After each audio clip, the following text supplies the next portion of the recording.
Morning everyone. तर आजकालच्या लेक्चरमध्ये आपण SQLचे 5 कमांड्स पाहणार होतो. तर फर्स्ट कमांड कोणती आहे? तर फर्स्ट होती DDL कमांड, सेकंड होती DML कमांड, थर्ड होती DCL कमांड, फोर्थ होती TCL कमांड आणि फिफ्थ होती DQL कमांड. तर त्यामध्ये फर्स्ट कमांड होती DDL. तर काय DDL कन्सेप्ट तर आपण पाहू शकतो. DDL स्टँड्स फॉर काय? DDL stands for data definition language. Okay, तर ते काय करतं? It is use to define the structure of the database. डेटाबेसचं जे स्ट्रक्चर डिझाईन करण्याचं काम कोण करतं? तर DML कमांड करीत असतं.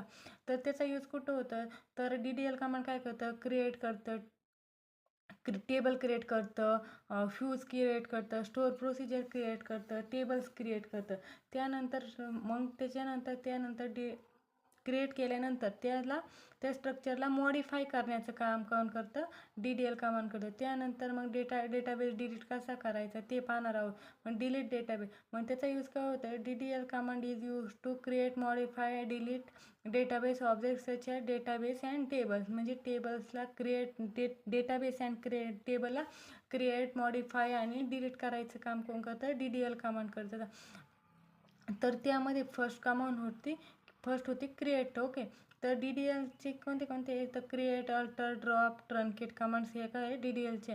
तर फर्स्टमध्ये पाहणार आहोत आपण क्रिएट. ओके, तर क्रिएट काय करतं? तर क्रिएटची डेफिनेशन काय पहा. Create new database object or table. म्हणजे एक नवीन डेटाबेस आणि टेबल काय करतं? क्रिएट करीत असतं. तर क्रिएट कमांडचा यूज काय आहे? तर create command is use to create a database object such as database and table. त्यानंतर क्रिएट कमांड काय करतं? टेबल क्रिएट करतं, डेटाबेस क्रिएट करतं, ऑब्जेक्ट क्रिएट करतं.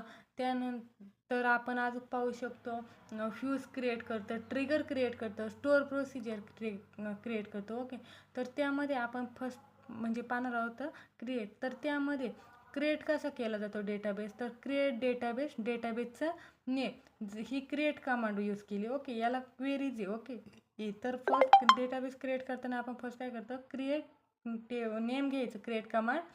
त्यानंतर डेटाबेसचं नेम हे काय झालं? कंपनी हा काय झाला? डेटाबेसचं नेम झालं.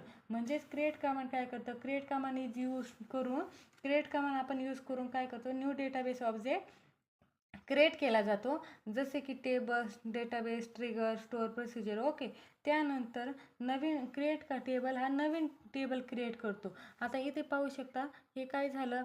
हे एम्प्लॉई हे काय? आता एक्झाम्पल जर दिलं तर क्रिएट टेबल क्रिएट केलं तर हे क्रिएट कमांड वापरले. Okay, create table. आता जेव्हा डेटाबेस क्रिएट करतो तेव्हा काय करायचं? Create database.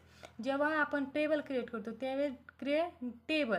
त्यानंतर आपण for example store procedure create करतो त्यावेळेस करायचं क्रिएट स्टोअर प्रोसिजर.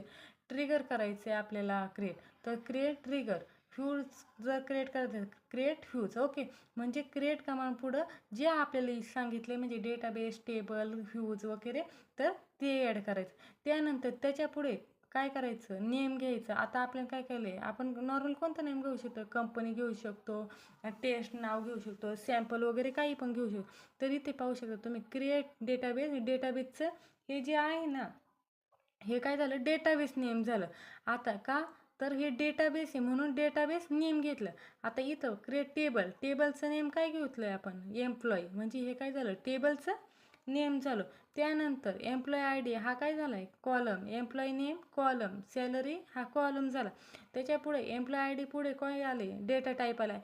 कारण एम्प्लॉई ID हा कशात असतो? इंटिजर डेटा टाईपमध्ये असतो म्हणून त्याचं हे काय घेतलं आहे? इंटिजर डेटा टाईप्स घेतलं आहे. ओके, त्यानंतर एम्प्लॉई नेम काय असतं? टेक्स्टमध्ये असतं म्हणून काय घेतले? फेअर केअर घेतले. ओके, फेअर केअर कॅरेक्टर घेतले. ओके, त्यानंतर त्याच्यामध्ये किती स्टोअर आहे? 50 कॅरेक्टर काय केले पाहिजे? स्टोअर करायचे. इथं जर 100 घेतले तर 100च्या आतले कॅरेक्टर स्टोअर झाले पाहिजे. ओके, इथपर्यंत समजलं. त्यानंतर सॅलरी कशात असते? सॅलरीचा डेटा टाईप कोणता? एक तर इंटिजर असतो नाहीतर मग डेसिमल असतं. तर इथं सॅलरीची इथं डेसिमल ही डेटा टाईप आपण करू शकतो. ओके, इथपर्यंत समजलं. स्टार्ट करू. तर आता फर्स्ट काय MySQL कमांड लाईन तुम्ही गुगलवरून इन्स्टॉल करा. ते इन्स्टॉल झाल्यानंतर तुम्हाला तिथे एक इन्स्टॉल करायच्या वेळेसच पासवर्ड येईल, तो तुम्ही लक्षात ठेवा कोणता पासवर्ड टाकला आहे, कारण इथे लागणार आहे. तर एंटर पासवर्ड, मी पासवर्ड टाकला. पासवर्ड टाकल्याच्यानंतर MySQL हे पासवर्ड टाकल्याच्यानंतर हे रन झालं. तर आता आपण पाहू शकतो, आता काय करायचं आहे आपल्याला पहिल्यांदा. तर आता आपल्याला पहिल्यांदा डेटाबेस क्रिएट करायचा. पण डेटाबेस क्रिएट करण्यासाठी तर पहिल्यांदा मी काय करणार आहे, मी ऑलरेडी सिस्टीममध्ये पहिले डेटाबेस क्रिएट केलेली, तर ते डेटाबेस मला आधी पाहिजेत. तरच मला डेटाबेस क्रिएट करता येईल की कोणता आहे. नाही तर मग ऑलरेडी एक्झिट जर असला, म्हणजे ऑलरेडी सिस्टीममध्ये जर तो डेटाबेस स्टोअर असेल, तर मी तो डेटाबेस काय करू शकत नाही, मग ड्रॉप करावं लागेल मला. त्यासाठी मी ऑलरेडी पाहते की कोणता डेटाबेस आहे. मग त्यासाठी कमांड आहे शो डेटाबेसेस नावाचे. Okay, show databases. ओके, त्यानंतर एवढे डेटाबेस शो झाले. तर यामध्ये आता कंपनी नावाचा डेटाबेस आहे का, कंपनी DB नावाचा डेटाबेस आहे. पण मी कंपनी ओनली फक्त कंपनी नावाचा डेटाबेस मी क्रिएट करणार. तर फर्स्ट काय कमांड वापरायची, क्रिएट. ओके, तर फर्स्ट कोणती कमांड आहे, क्रिएट डेटाबेसेस आणि data. Okay, create data, spelling mistake करायची नाही ना, तर लगेच चुकतं. क्रिएट डेटाबेस, डेटाबेसचं नाव काय टाकणार मी, कंपनी नावाचा डेटाबेस क्रिएट करणार. ओके, तर इरर येते तरी पण डेटाबेसेस झाले, डेटाबेस पाहिजे होतं. ओके, आलं. तर क्रिएट डेटाबेस आणि डेटाबेसचं नेम काय, कंपनी नावाचा डेटाबेस आहे. तर क्वेरी ओके, म्हणजे ही क्वेरी काय झालेली आहे, रन झाली. तर त्यानंतर आता आपल्याला काय करायचे, यूज करायची, म्हणजे याच्यातच आपल्याला टेबल आणि थिंग क्रिएट करायचं, म्हणून यूज कंपनीला वापरायचं. ओके, कंपनी डेटाबेस यूज करायचं. ओके, त्यानंतर हो झाले, आलं, झालं, डेटाबेस झाला चेंज. म्हणजे आता याच्यात आपण क्रिएट करू शकतो टेबल. तर आता टेबल क्रिएट करण्यासाठी पहिले फर्स्ट आपण एम्प्लॉई नावाचा टेबल क्रिएट करू. ओके, कंपनीमध्ये एम्प्लॉई आणि एम्प्लॉईचा टेबल क्रिएट करतो. फर्स्ट कमांड कोणती शिकवली होती मी तुम्हाला, क्रिएट. तर create command, create table. Okay, हे काय होतं, हे काय होतं, क्रिएट डेटाबेस होतं. ओके, बरोबर.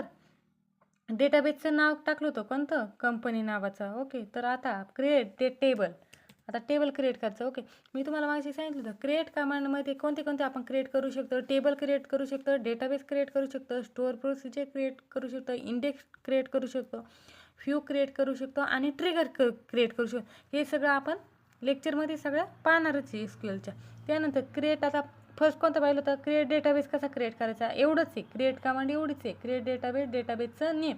आता क्रिएट टेबल काय, त्याचा क्रिएट टेबल, टेबलचं नेम घ्यायचं आहे आपल्याला, टेबलचं नाव काय घ्यायचं आहे, एम्प्लॉई. ओके, त्यानंतर त्यामध्ये कॉलम टाकायचे. तर फर्स्ट टाकणार एम्प्लॉई ID, काय काय असतं, एम्प्लॉईचे ID असतो, त्याचा डेटा टाईप, IDचा डेटा टाईप काय असतो, इंटिजर डेटा टाईप असतो. ओके, त्यानंतर आपण पाहणार आहे कॉलम कोणता टाकणार, नंतर नेम नावाचा. ओके, तर नेम, त्याचा डेटा टाईप काय असतो, फेअर असतो, आणि म्हणजे टेक्स्टमध्ये असतं ना ते.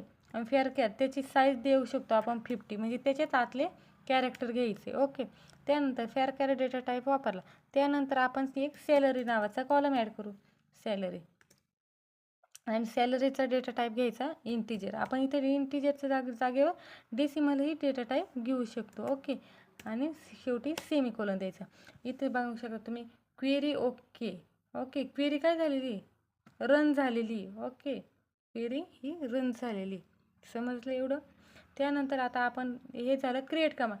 आता आपण अल्टर DDLमध्ये फर्स्ट कोणती होती, क्रिएट होती. त्यानंतर क्रिएटमध्ये फर्स्ट होती क्रिएट, त्यानंतर आहे अल्टर, त्यानंतर आहे ड्रॉप आणि त्यानंतर आहे ट्रंक. तर एवढे आपण नेक्स्ट लेक्चरला पाहणार आहोत. तर इथपर्यंत समजला व्हिडिओ. जर व्हिडिओ आवडला असेल तर लाईक करा, शेअर करा आणि सबस्क्राईब करा. असेच नवीन नवीन व्हिडिओज मी घेऊन येणार आहे. तुम्हाला जर समजलं असेल तर मला कमेंटमध्येही सांगा, नसेल समजले एखादी कन्सेप्ट तेही मला कमेंटमध्ये सांगा.